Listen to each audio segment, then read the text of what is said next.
खबर हरियाणा रेवाड़ी से। जनता की दी हुई ताकत का अपने परिवार के लिए कभी इस्तेमाल नहीं किया, राव इंद्रजीत सिंह। अब खबर विस्तार से। राव इंद्रजीत सिंह ने अटेली विधानसभा के कई गांवों में भाजपा प्रत्याशी और अपनी पुत्री आरती राव के लिए चुनावी दौरे किए। इस मौके पर राव इंद्रजीत सिंह का भव्य स्वागत किया गया। इस मौके पर राव इंद्रजीत सिंह का ढोल नगाड़ों के साथ फूल मालाओं और पगड़ी पहनाकर स्वागत किया गया। इस मौके पर राव इंद्रजीत सिंह ने कहा, अटेली हलके का बोया हुआ पौधा आज राजनीति का बड़ा पेड़ बन गया है। ये सब अटेली हलके के द्वारा खड़ा किया गया है। राव इंद्रजीत सिंह ने कहा, अटेली हलके ने हमेशा उनका साथ दिया है। चौधरी धर्मवीर सिंह को भी सांसद अटेली हलके ने उनकी अपील पर बनाया है।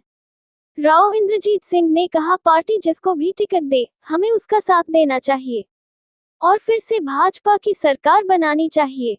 राव इंद्रजीत सिंह ने कहा, अटेली के विकास के लिए आरती राव को चुनाव जिताए।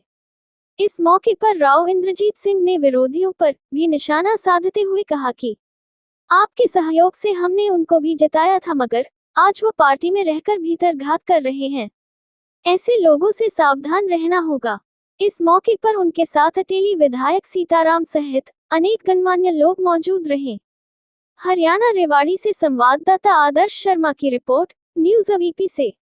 मालूम है कि कुछ लोग आप में से ऐसे थे जो मेरे साथी थे, लेकिन चौधरी धर्मवीर की वोट उन्होंने नहीं की। सभी जानते हैं, नाम किसी का मैं नहीं करता। लेकिन आज वो वापस हमारे घर आए हैं, उनको हम स्वागत कर रहे हैं, तो वोट पड़नी चाहिए या घटनी चाहिए? और चार खेमे आपके गांव के आपको ज्यादा मालूम होगा। मैंने रवि को भेजा एक बार कि भाई तू जाकर के देख, है मेरा पुराना साथी है, सब लोग तेरे को पहचानते हैं, कम से कम बात सुन लोगों की, मेरी कि पाटा टूट खत्म हो सकती है क्या? तो कुछ उसने करा, कुछ और साथियों ने कहा, कुछ रिश्तेदारी में आए। और भाई आज मैं सीताराम की दूसरी बार, ये दूसरी बार, मैं पहली बार उसके ऊपर टोपी लगाने आया हूँ कि सारी जो आपस के विवाद थी ना, उसको टोपी लगा करके बंद कर दूँ। बात ठीक है क्या? और मैं ये एक बात करता हूं, जिसे नामा साहब कहते हैं कि मेरे गोद का गांव है। मैं राजनीति के अंदर 47 साल से हूं। भाई जाटों में तो चलता है, ये बैठा है यहाँ पे गोद के नाम के ऊपर। भाई हीरो में गोद मत चला दियो, हमारी संख्या इतनी है अगर बढ़ जाएगा तो खत्म हो जाएगा। तो लांबा हो या कोई और हो, रिश्तेदारी के अंदर, ब्याह शादी के अंदर तो गोद देख लो, लेकिन राजनीति के अंदर गोद मत देखिए। मतलब ये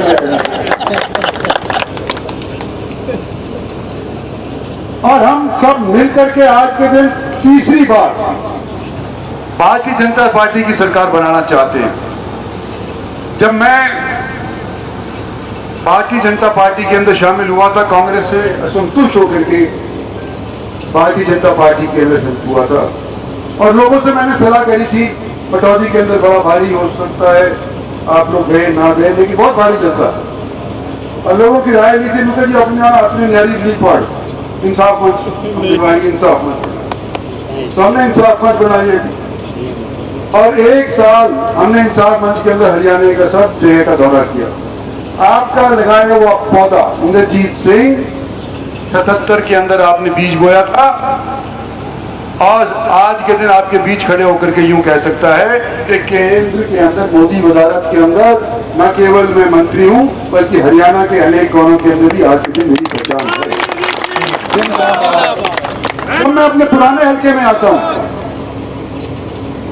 तो मैं ये उम्मीद करता हूं कि जिन्होंने मुझे सबसे प्रोत्साहित किया था, आज मैं अपनी बेटी के लिए वहां पर अगर आता हूं तो उससे डबल नौकरी के अंदर आप लोग उसको आशीर्वाद और समर्थन देंगे, ये मैं उम्मीद करता हूं आप लोग। और इसलिए करना चाहता हूं कि हमने जब भारतीय जनता पार्टी ज्वाइन करी थी और इंसाफ मंच को डाला था उसके अंदर, तो हमें दिखाई दिया था कि नरेंद्र भाई जैसा मोदी का कोई और लीडर नहीं है।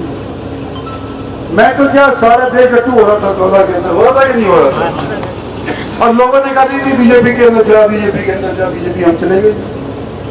आज बीजेपी को आप लोगों ने 2 बार सत्तासीन किया है, 14 में किया है, 19 में किया है। और किसी एक बिरादरी ने क्या 36 बिरादरी ने मिल करके बीजेपी को सहयोग बना करके उनको सत्ता दी। हम नए थे,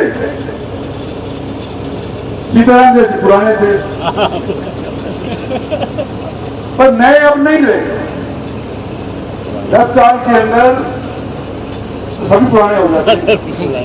कुड़ी का भी 12 साल के अंदर नंबर आ जाता है। तो 10 साल के अंदर बीजेपी रहते हुए आज के दिन मैं समझता हूँ कि नेतृत्व में हमने को अपना लिया है। आज आरटी को टिकट दी, कल इनको दी थी, उससे पहले संतोष को दी थी। तो ये तो पार्टी का निर्णय होता रहता है, लेकिन मैं इस बात की तारीफ करना चाहता हूं कि जिस तरह से टिकट कटने के बाद सीताराम जी ने हमारा सहयोग किया है शुरुआत दिन से ही, वो काबिल तारीफ है। सच्चा भारतीय जनता पार्टी का सिपाही,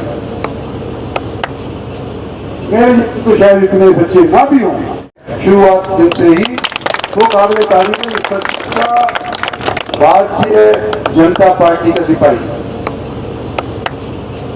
मेरे तो शायद इतने सच्चे ना भी होंगे, संतोष जैसे तो सच्चे हैं ही नहीं।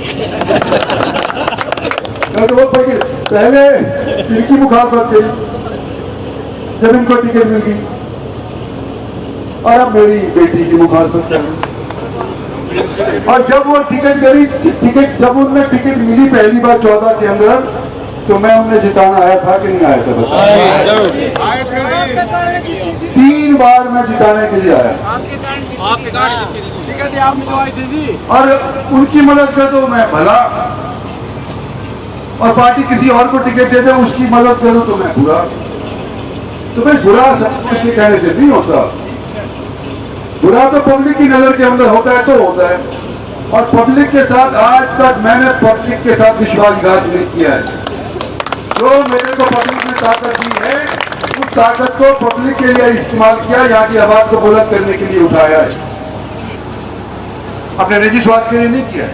और आप मुझे जानते हो, मेरी से 2 कदम आगे मेरी बेटी है। ये आपकी दी हुई ताकत को आपके लिए इस्तेमाल करिए। ये मैं आपको इस स्टेज पे खड़ा होकर के वचन लेकर के जाता हूँ कि आपकी दी हुई ताकत को वो भी इस्तेमाल करेगी और आपके काम आएगी। यहाँ में गांव के और साथी गण आए, सुबह से साथ घूम रहे, रास्ते के अंदर वो गाड़ा वाले मिले थे, मैंने कहा आ जाओ सीहोर चलते। गाने वाले आए हुए हैं, शुक्र है। विवाद हो जाता, नहीं आए, हमने तो वहीं कर दिया था जय हिंद। चित्रौली के भी आए, बागोद के लिए भी आए हुए हैं, और अनेक गांव के आए हुए हैं। वही एक दिक्कत जिसके लिए हमारे यहाँ लोग, बच्चे, बुजुर्ग, बूढ़े 1 साल से अधिक समय के ऊपर धरना पे बैठे। 152D वहां पे कट चाहिए, और पहले तो हम गलती कह रहे, कट नहीं चाहिए, हमारे को उतरने का रास्ता चाहिए, चढ़ने का रास्ता चाहिए। हम उसको काट नहीं रहे, उसके 52D को, हम उसको ऊपर चढ़ने का रास्ता चाह रहे हैं, उतरने का रास्ता चाह रहे हैं। तो 1 साल तक जिन लोगों ने बैठा है उनको संतोष में आज फिर दिलाना चाहता हूँ कि हमने उसका रास्ता ढूंढ लिया है। जो बागोद से और हमारे को कलीना का रास्ता आता है, उसको स्टेट हाईवे के दर्जे के तौर के ऊपर हमने, और नीति में है कि स्टेट हाईवे को और आप नेशनल हाईवे को जोड़ोगे। हम कहाँ जुड़वाना चाहते हैं? बागोद के, वहां पर मंदिर भी है, सब लोग की आस्था भी है वहां पे। तो ये काम सिरे चढ़ेगा। जिन लोगों ने पसीना बहाया है 1 साल, उनको मैं कहना चाहता हूं अब इलेक्शन में और बहा दो, आपका काम में सिरे चढ़ेगा। अनेक और बातें हैं, मैं करने की बात नहीं कहता, सिर्फ विवाद हमारे इस गांव के अंदर जो था, क्या वो खत्म कर दोगे? मेरे आ जाने के बाद मुझे ये पूछना है कि अधिकार है कि नहीं आपके पुराने एमएलए के नाते? पूछ सकता हूं क्या? कोई साइन तो नहीं लगाएगा? ये आमतौर पे कहते हैं कि भाई चलो मैं तो अगर वोट दे दूंगा तो मेरी टीवी जाएगी, क्योंकि मैं तो साथ था इंद्रजीत सिंह के, मैं तो साथ था बीजेपी के। लेकिन अगर वोट नहीं आई थोड़ी बहुत, तो जो पहले पिछड़ गया था उसके लिए टीमें गिने जाएंगी, क्योंकि वो पहले भाग गया था। इस बार अगर दे भी रहा है तो उसकी वोट गिनी नहीं जाएंगी, क्योंकि मैं अपनी वोट नहीं दूंगा।